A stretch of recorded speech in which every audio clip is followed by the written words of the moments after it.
समाज में विधवा महिला का स्थान और स्थिति। गांव के एक छोटे से कोने में, जहां मिट्टी की महक और परंपराओं की गूंज हर घर में सुनाई देती थी, वहीं सुधा अपनी सास और 2 बच्चों के साथ रहती थी। सुधा का जीवन उस दिन पूरी तरह बदल गया था, जब एक सड़क दुर्घटना में उसके पति रमेश का निधन हो गया। वो दिन उसके लिए न केवल एक जीवनसाथी को खोने का था, बल्कि समाज में अपनी पहचान और सम्मान की लड़ाई का भी आरंभ था। सुधा का जीवन रमेश के जाने के बाद एक कठोर परीक्षा बन गया। पहले जहां पूरा गांव रमेश और उसके परिवार की इज्जत करता था, वहीं अब लोग सुधा को दया भरी नजरों से देखने लगे। गांव की औरतें उसे शुभ कार्यों में बुलाने से कतराने लगीं। यहाँ तक कि मंदिर में भी अगर वह पूजा करने जाती, तो लोग फुसफुसाते, विधवा का साया शुभ नहीं होता। सुधा के घर की स्थिति भी कुछ अलग नहीं थी। उसकी सास, जो कभी उसे बेटी की तरह मानती थी, अब हर छोटी बात पर उसे ताने देने लगी। तेरे कारण ही मेरे बेटे की जिंदगी खत्म हो गई, ये शब्द सुधा के कानों में बार बार गूंजते। आर्थिक तंगी और संघर्ष। रमेश के जाने के बाद परिवार की आर्थिक स्थिति बिगड़ने लगी।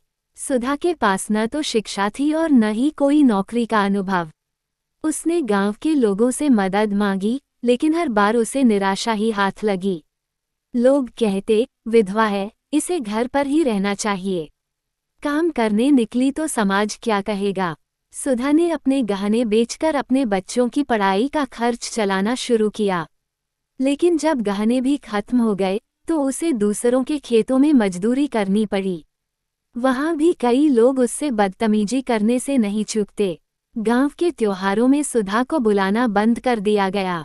एक बार होली के समय, जब उसके बेटे ने गलती से रंग उठा लिया और गांव के बच्चों के साथ खेलने चला गया, तो एक औरत ने उसे डांटा, तेरी माँ विधवा है, तुझे तो रंग खेलने का हक ही नहीं। ये सुनकर वह बच्चा रोते हुए अपनी माँ के पास आ गया। उस दिन सुधा ने पहली बार महसूस किया कि विधवा होना केवल उसका ही संघर्ष नहीं था, बल्कि उसके बच्चों का भी जीवन इससे प्रभावित हो रहा था। एक दिन गांव के एक प्रगतिशील व्यक्ति, राजेश, जो शहर से लौटे थे, ने सुधा को पुनर्विवाह का सुझाव दिया। उन्होंने कहा, सुधा, तुम अभी जवान हो, तुम्हारे बच्चों को भी एक पिता की जरूरत है। तुम मेरी बहन जैसी हो, मैं तुम्हारी मदद करना चाहता हूँ। लेकिन जब ये बात गांव में फैली, तो लोग राजेश को भी बुरा भला कहने लगे। विधवा का घर बसाना पाप है, ये सुनकर सुधा ने पुनर्विवाह का विचार त्याग दिया। समाज के बंधनों से जूझते हुए भी सुधा ने हार नहीं मानी। उसने गांव में सिलाई का काम शुरू किया। धीरे धीरे उसकी मेहनत रंग लाई और लोग उसके कपड़ों की तारीफ करने लगे। कुछ वर्षों में उसने अपने बच्चों को पढ़ाई के लिए शहर भेजा और खुद भी आर्थिक रूप से आत्मनिर्भर बन गई।